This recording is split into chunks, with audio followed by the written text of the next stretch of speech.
Baik,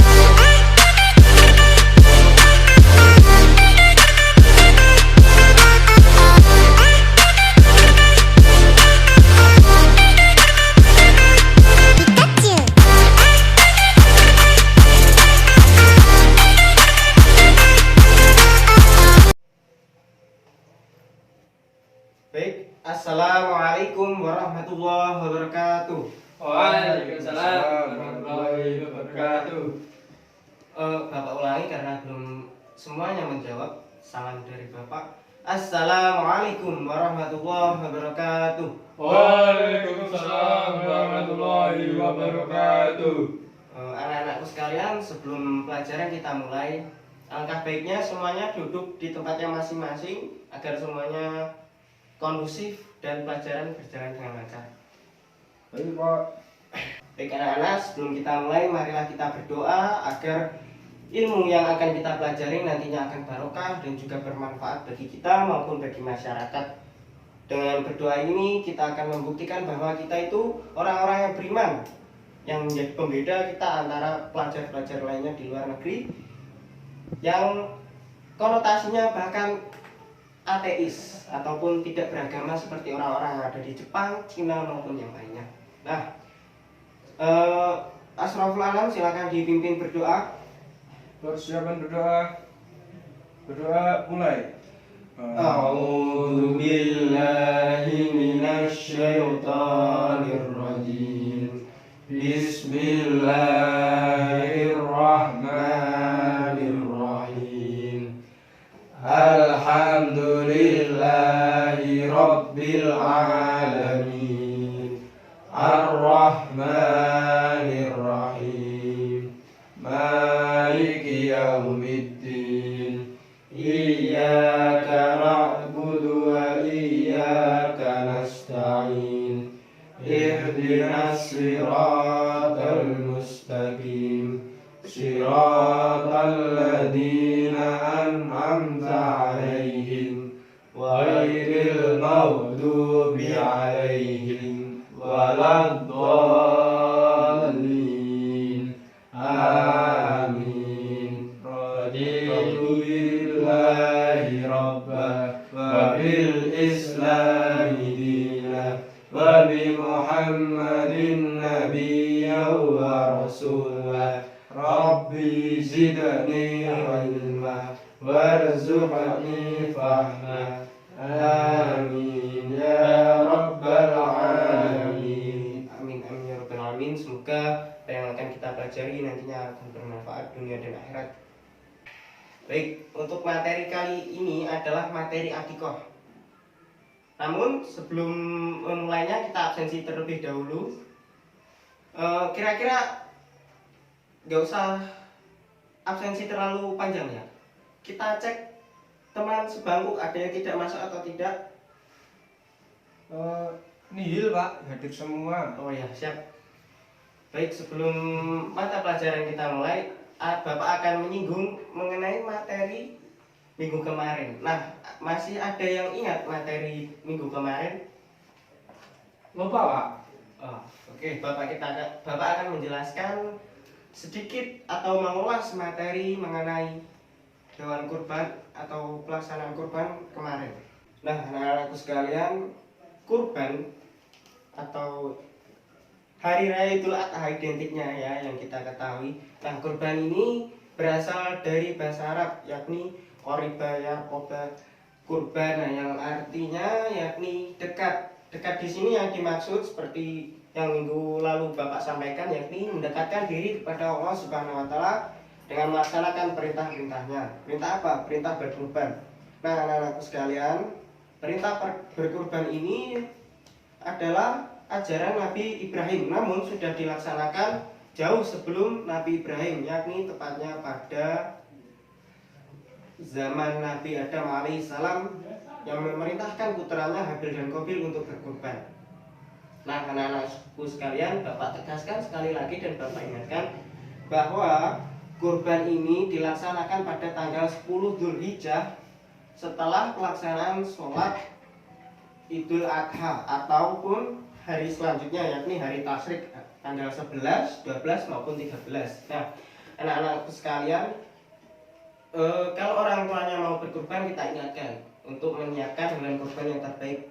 Kalau tidak sanggup untuk sapi, ya kita siapkan kambing. Nah, seperti yang telah kita pelajari minggu lalu, yakni mengenai hewan kurban. Hewan kurban syarat-syaratnya itu harus cukup umur, kemudian sehat.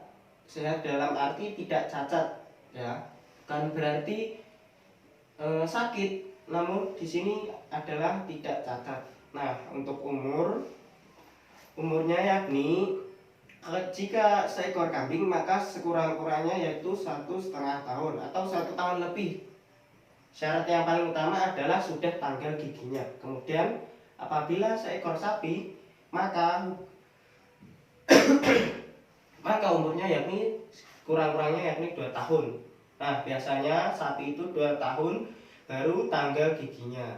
Nah, hewan-hewan tersebutlah yang umurnya sudah cocok atau sudah siap untuk dikurbankan. Anak-anakku sekalian, mungkin ketika kita nanti bermasyarakat, ketika kita hendak berkurban, nah kita sudah tahu ilmunya, sudah tahu bekalnya.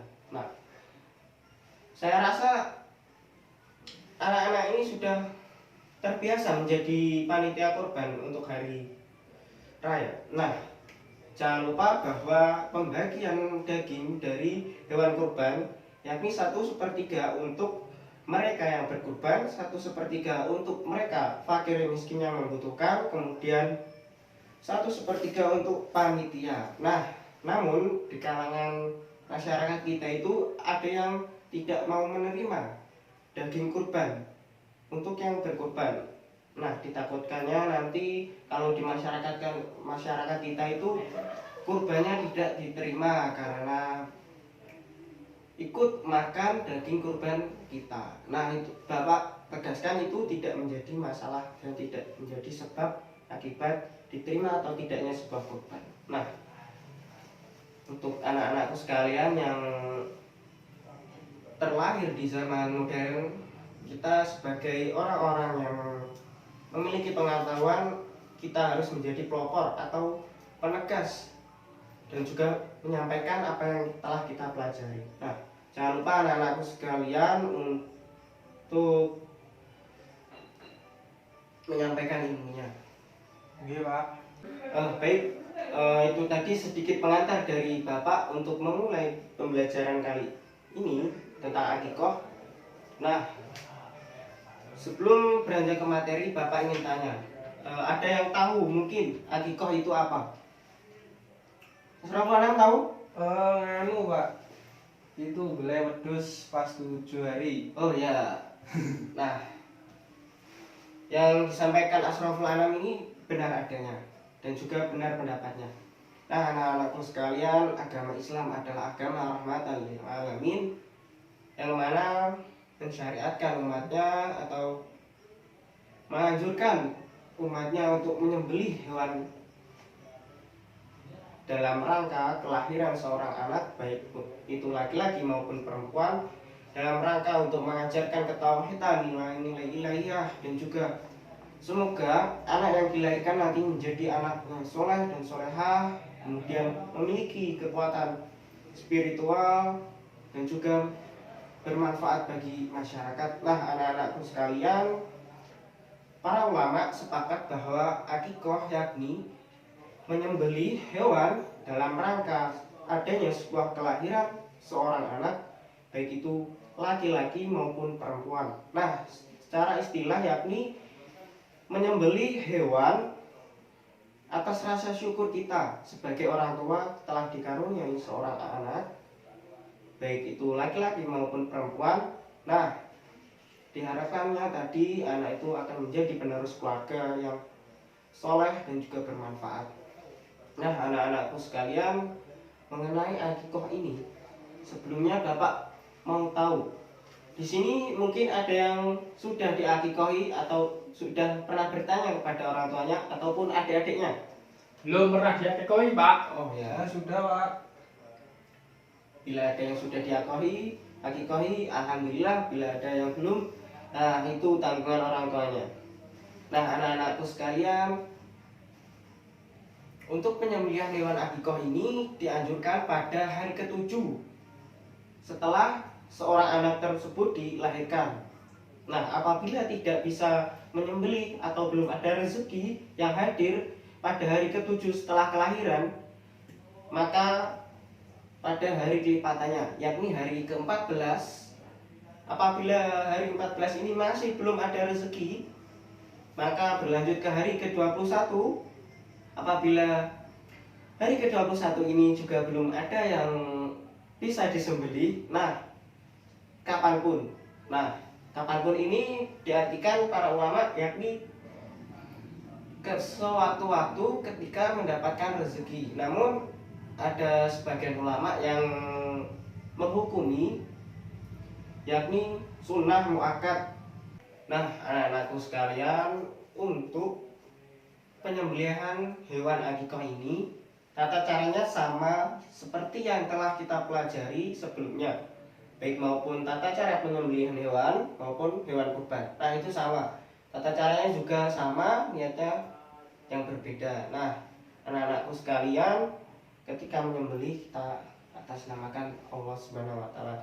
Minimal apabila kita tidak bisa membaca doa, kita itu mengucapkan Bismillahirrahmanirrahim, yang mana artinya dengan menyebut nama Allah yang Maha Pengasih lagi Maha Penyayang. Nah, insya Allah itu sudah halal bagi kita. Jangan kok karena kita tidak hafal doa menyembelih, lantas semena-mena kita potong tanpa mengucapkan Bismillah, tanpa mendasari nama Allah. Nah, itu yang akan menjadi bangkai ataupun haram untuk kita sembelih. Nah, anak-anakku sekalian, untuk hewan kurban ini ada yang tahu berapa jumlahnya untuk anak laki-laki dan juga anak perempuan? Belum tahu Pak. Nah, terutama untuk kalian para laki-laki, Bapak harapkan kan nantinya kalian semua akan menjadi kepala keluarga. Nah, ini adalah ilmu yang bermanfaat untuk kalian sebagai kepala keluarga. Apabila nantinya memiliki seorang anak, baik laki-laki maupun perempuan, nah kalian sudah tidak bingung, sudah tidak tanya ke sana kemari ataupun cari ke Google. Nah, anak-anakku sekalian, untuk jumlah penyembelihan hewan akikoh, apabila yang terlahir adalah seorang anak laki-laki, maka diharuskan menyembelih 2 ekor kambing. Nah, berbeda dengan apabila yang terlahir adalah seorang anak perempuan, maka hanya perlu menyembelih 1 saja, 1 hewan kurban. Nah, anak-anak sekalian, akikoh ini juga mencukur atau mengerik, ya bagaimana ya, mencukur lah istilahnya, mencukur rambut seorang bayi yang baru lahir tersebut pada hari ke-7. Nah, apabila Pak, bagaimana kalau yang lahir itu bayinya belum tumbuh rambut? Nah, apabila belum tumbuh rambut, nah kita isyaratkan saja sebagai bentuk mencukur, ataupun kita kerik halus menggunakan kerokan. Bukan kerokan untuk masuk angin, tapi kerokan untuk mencukur rambut. Nah, kita isyaratkan saja apabila seorang anak tersebut yang lahir memang belum mempunyai rambut. Nah, Bapak rasa itu juga sangat jarang, tapi kebanyakan anak-anak yang sudah lahir itu sudah tumbuh rambutnya meskipun sedikit. Nah, setelah kita mencukur rambut dari anak tersebut, nah kita berinfak sesuai dengan berat rambut anak tersebut. Nah, diriwayatkan bahwa Fatimah binti Rasulullah SAW ketika setelah melahirkan cucu Nabi Muhammad SAW, Sayyidina Hasan dan Sayyidina Husain, maka Fatimah binti Rasulullah bersedekah perak seberat rambut Hasan dan juga Husain. Nah, kalau kita memiliki harta yang berlebih, bisa kita ganti dengan menyedekahkan emas sesuai dengan kadar atau sesuai dengan berat rambut anak kita nanti. Nah, Anak-anakku sekalian, setelah kita mencukur rambut anak kita tersebut, nah kita disunahkan untuk memberikan nama yang terbaik. Nah, nama yang terbaik itu nama seperti apa? Ya jangan kita memberi nama Diem atau yang lainnya. Kita minimal kita sematkan nama baginda Muhammad Rasulullah SAW. Semoga anak kita nanti bisa meniru sedikit-sedikit perilaku Rasulullah, yang mana kita ketahui Rasulullah ini sebagai suri tauladan kita. Nah, karena doa itu juga sebagian dari doa. Nama itu yang diberikan orang tua itu juga perwujudan doa atau harapan orang tua kita, semoga anaknya itu sesuai dengan apa yang dinamakan. Nah, anak-anakku sekalian, setelah kita mencukur, memberi nama yang baik, kita juga disunahkan atau diarahkan untuk mentalkik anaknya. Mentalkik itu apa? Mentalkik itu adalah mengunyahkan kurma dan juga memberinya di langit-langit bibir.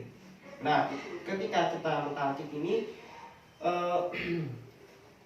sebaiknya kita itu minta untuk ditalkikan pada orang-orang soleh, pada ulama setempat, kiai ataupun ustadz. Nah, diharapkan ketika yang mentalkik orang yang soleh, nanti anak itu juga menjadi anak yang soleh juga. Amin. Amin. Nah, anak-anakku sekalian, hikmah di antara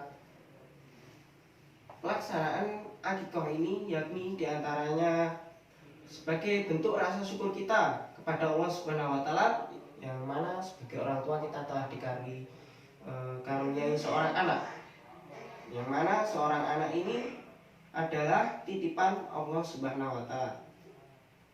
Nah, selain rasa syukur, akikah ini juga bentuk tebusan seorang anak, karena seorang anak ini juga termasuk titipan yang tergadekan. Nah, yang tergadekan bagaimana?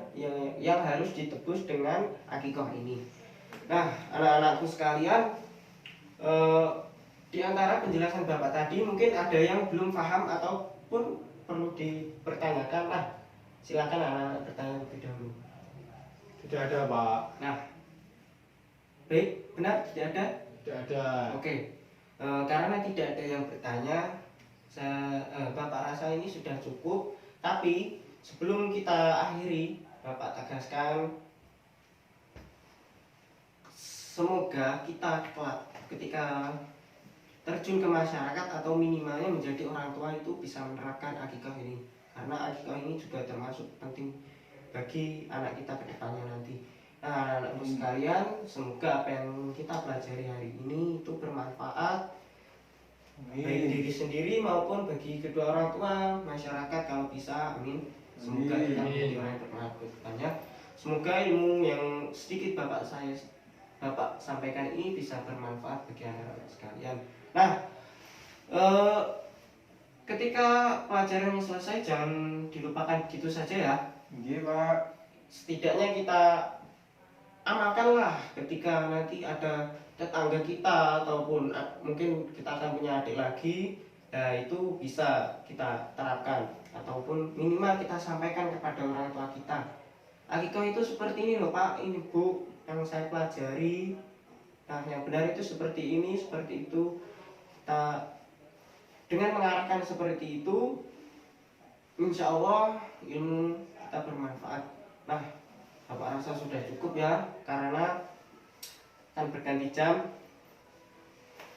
Nun wal qulami wa ma yasturun fastabiqul khairat.